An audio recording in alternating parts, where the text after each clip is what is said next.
1 Samuel 26 ayat 1 sampai dengan 25. Datanglah orang Zif kepada Saul di Gibea serta berkata, Daud menyembunyikan diri di bukit Hakhila di padang belantara.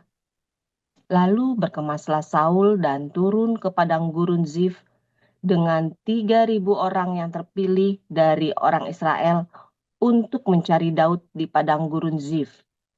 Berkemahlah Saul di bukit Hakhila yang di tepi jalan di padang belantara, sedang Daud tinggal di padang gurun.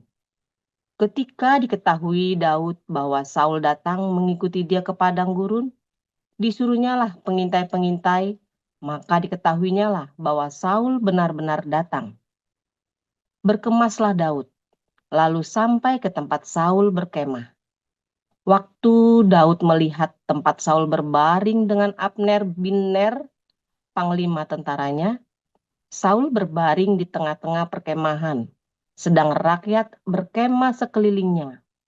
Berbicaralah Daud kepada Ahimelek orang Het itu dan kepada Abisai anak Zeruya, saudara Yoab, katanya, "Siapa turun bersama-sama dengan aku kepada Saul ke tempat perkemahan itu?" Jawab Abisai, "Aku turun bersama-sama dengan engkau." Datanglah Daud dengan Abisai kepada rakyat itu pada waktu malam, dan tampaklah di sana Saul berbaring tidur di tengah-tengah perkemahan dengan tombaknya terpancung di tanah pada sebelah kepalanya. Sedang Abner dan rakyat itu berbaring sekelilingnya. Lalu berkatalah Abisai kepada Daud, "Pada hari ini Allah telah menyerahkan musuhmu ke dalam tanganmu.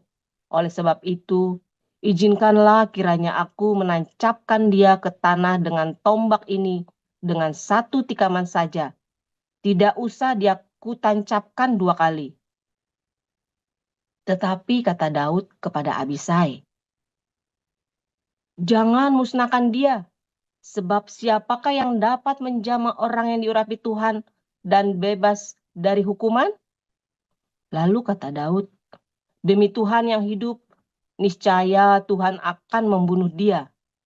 Entah karena sampai ajalnya dan ia mati, entah karena ia pergi berperang dan hilang lenyap di sana. Kiranya Tuhan menjauhkan daripadaku untuk menjamah orang yang diurapi Tuhan. Ambillah sekarang tombak yang ada di sebelah kepalanya dan kendi itu, dan marilah kita pergi." Kemudian Daud mengambil tombak dan kendi itu dari sebelah kepala Saul, lalu mereka pergi. Tidak ada yang melihatnya, tidak ada yang mengetahuinya, tidak ada yang terbangun, sebab sekaliannya tidur karena Tuhan membuat mereka tidur nyenyak.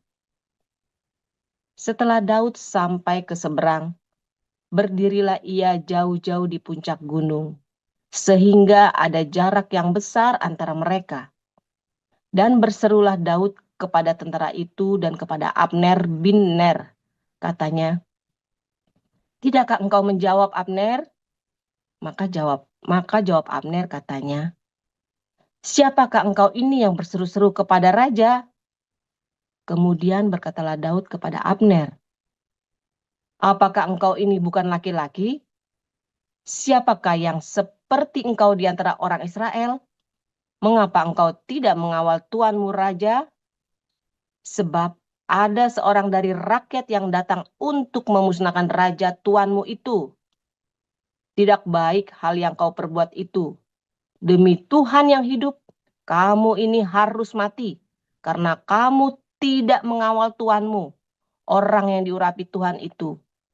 Sekarang lihatlah, di mana tombak raja dan kendi yang ada di sebelah kepalanya?" Saul mengenal suara Daud, lalu ia berkata, "Suaramukah itu anakku Daud?" Jawab Daud, "Suaraku, Tuan Raja."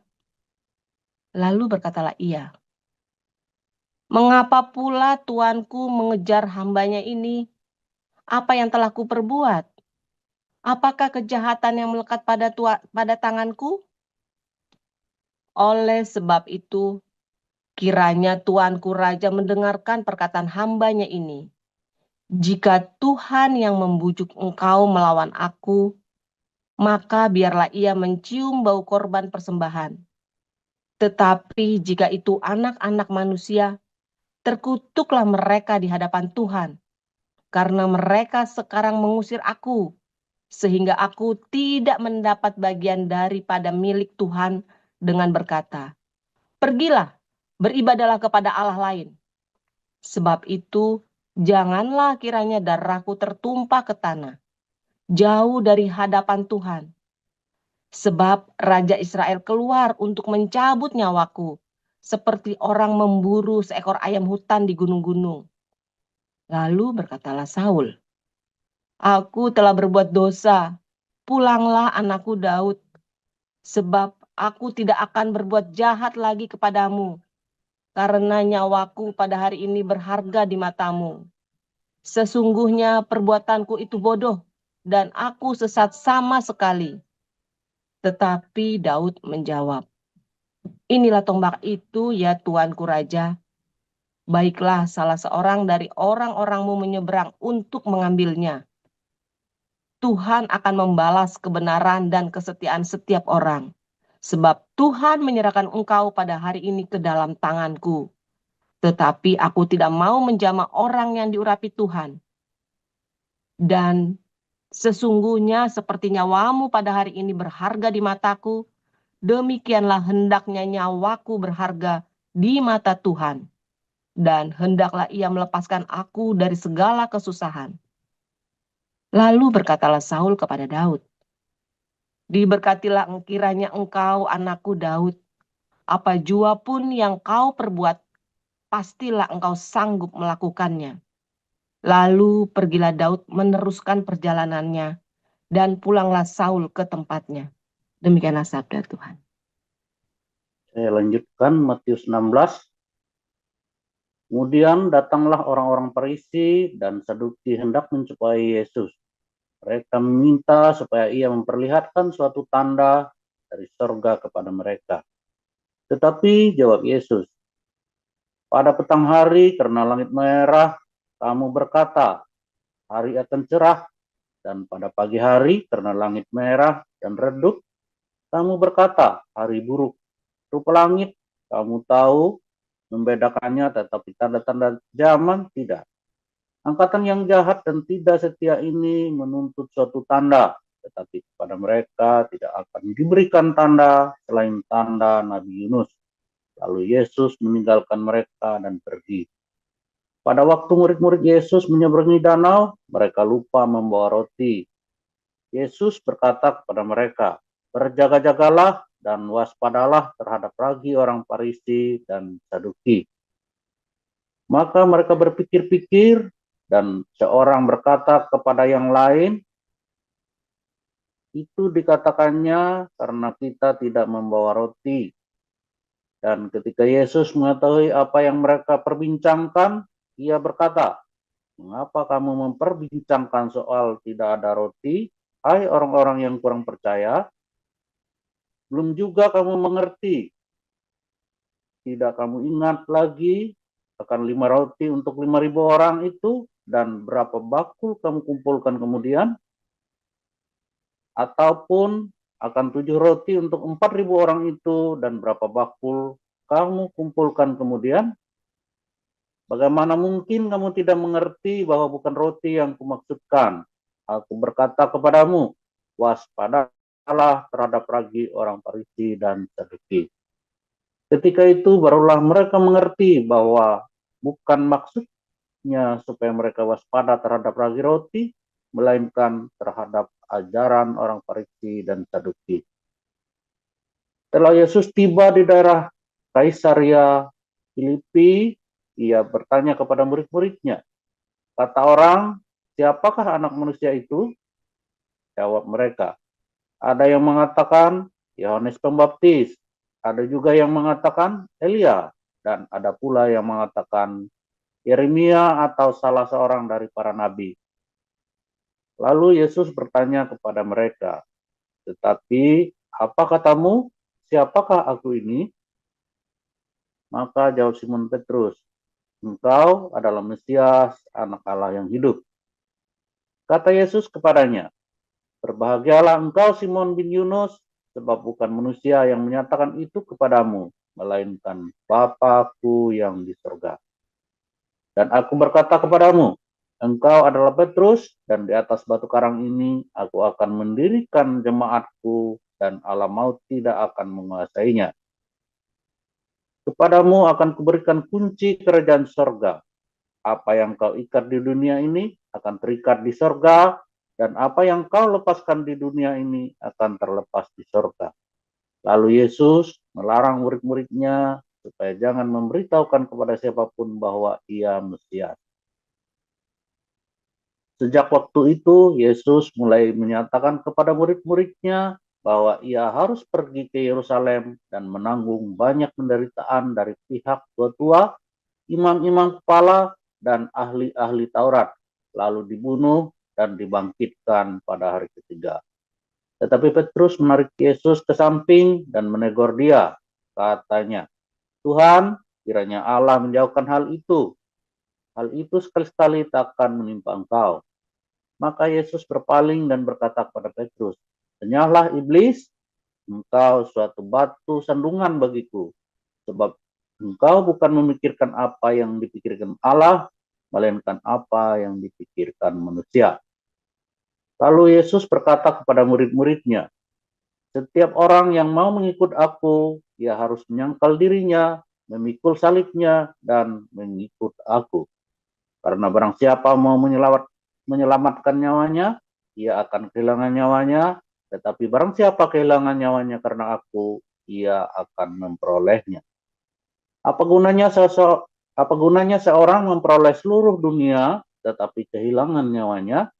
Dan apakah yang dapat diberikannya sebagai ganti nyawanya? Sebab Anak Manusia akan datang dalam kemuliaan Bapanya, diiringi malaikat-malaikatnya. Pada waktu itu ia akan membalas setiap orang menurut perbuatannya. Aku berkata kepadamu, sesungguhnya di antara orang yang hadir di sini, ada yang tidak akan mati sebelum mereka melihat Anak Manusia datang sebagai Raja dalam kerajaannya. Amin untuk firman Tuhan. Haleluya. Kelihatankah? Ya. Kelihatan Pastor. Oke. Luar biasa. Firman Tuhan selalu baru setiap hari ketika kita menanti-nantikan Tuhan dengan penuh cinta, saudara ya. Dengan pengharapan yang teguh, jangan goyang, ya. Karena ketika kamu goyah sedikit saja, nggak jadi, saudara ya. Sedikit saja, saudara. Ya, kalau matamu gelap, hilang, saudara ya. Itu namanya tenggelam, peteng hilang, saudara ya. Nah, agak gelap, udah terang dong sekarang, ya. Kalau matamu gelap sedikit saja, saudara, hilang semua, saudara. Jadi kamu harus selalu cintanya itu harus dijaga. Makanya jangan berhenti berbuat baik. Ketika kamu dalam pencobaan sekarang, kamu yang lagi dalam tekanan yang besar, saudara, Anda yang sekarang sedang di dalam pencobaan yang luar biasa, jangan berhenti berbuat baik. Baik itu gelap hidupmu sekejap saja. Les, kayak orang naik mobil, kamu ngantar set gitu ya. 14, saudara. Itu namanya petang hilang, tenggelam, saudara ya, petang hilang. Hati-hati, saudara. Saudara, kenapa bisa petang hilang? Supaya bagaimana caranya? Ya, kamu harus selalu berbuat kebaikan, saudara. Dan ketika kamu berbuat kebaikan, apapun ya yang kamu lakukan dalam kebaikanmu itu, kamu sedang merawat taman hidupmu, saudara. Dan memang penuh dengan onak duri. Hidupmu sekarang penuh dengan onak duri. Kita tidak tahu apa masalahmu ya. Tapi memang kalau saat ini hidupmu dengan penuh onak duri, kamu kebaikan-kebaikan di tengah onak duri itulah yang akan membuat taman itu nanti jadi indah. Sehingga suatu hari kamu akan menikmati taman Eden. Bukan secara metafora, tetapi hurufiah.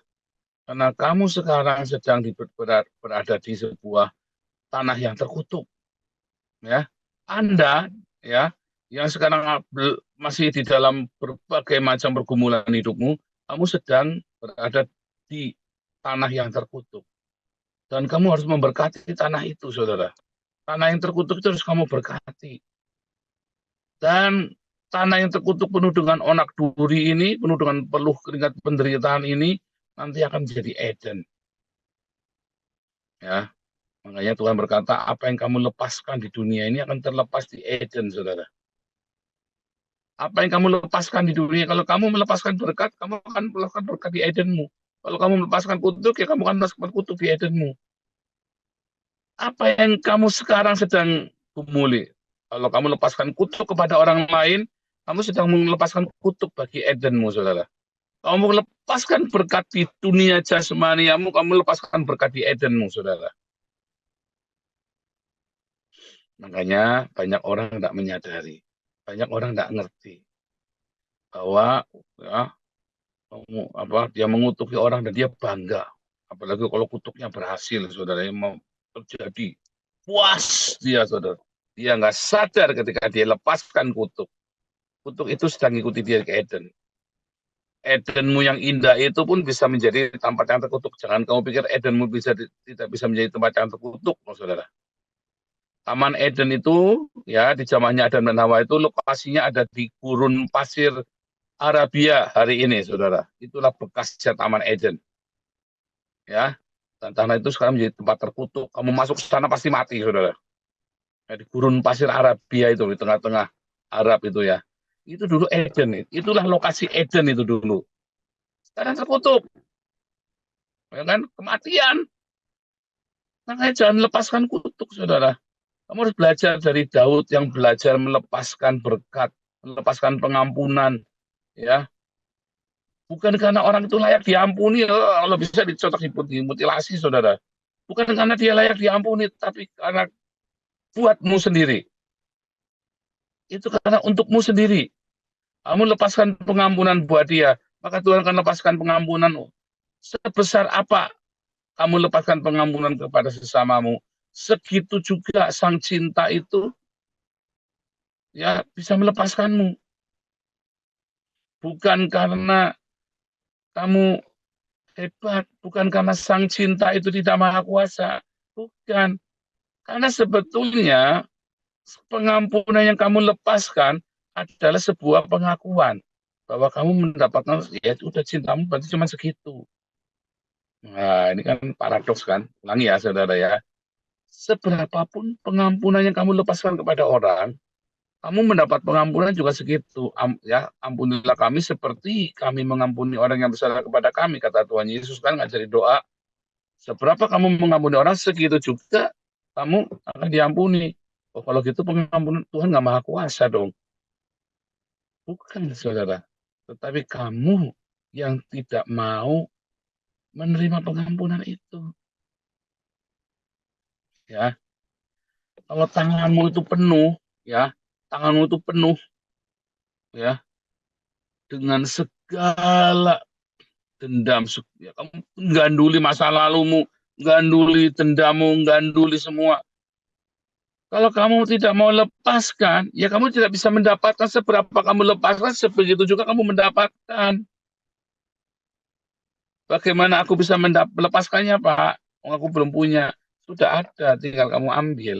Sudah ada, tinggal seberapa kamu mau membuka dirimu bagi pengampunan, maka tempatnya sudah penuh, saudara.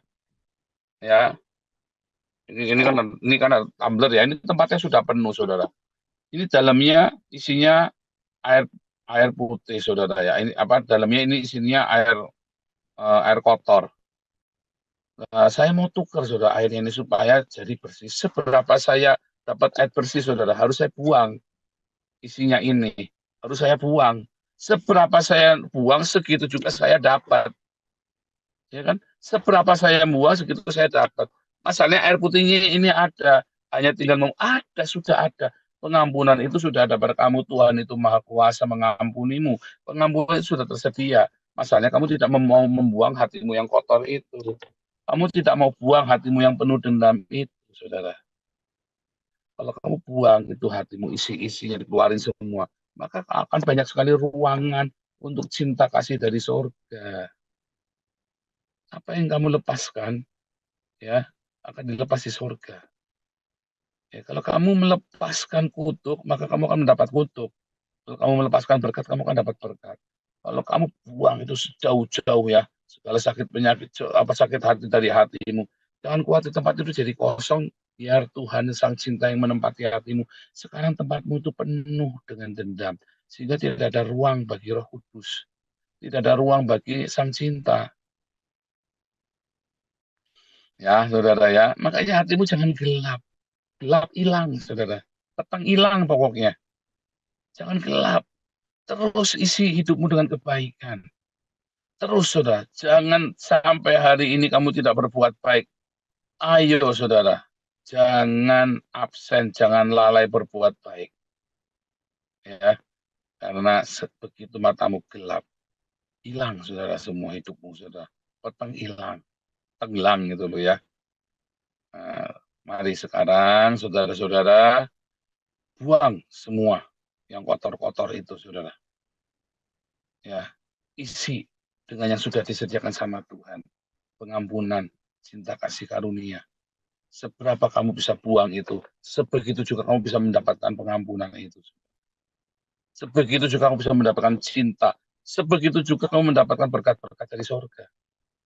Tuhan Yesus memberkati. Haleluya. Sampai Amin. ketemu Pak Hawi. Ini saya 1,5 jam lagi baru nyampe. Terima kasih semua. God bless you.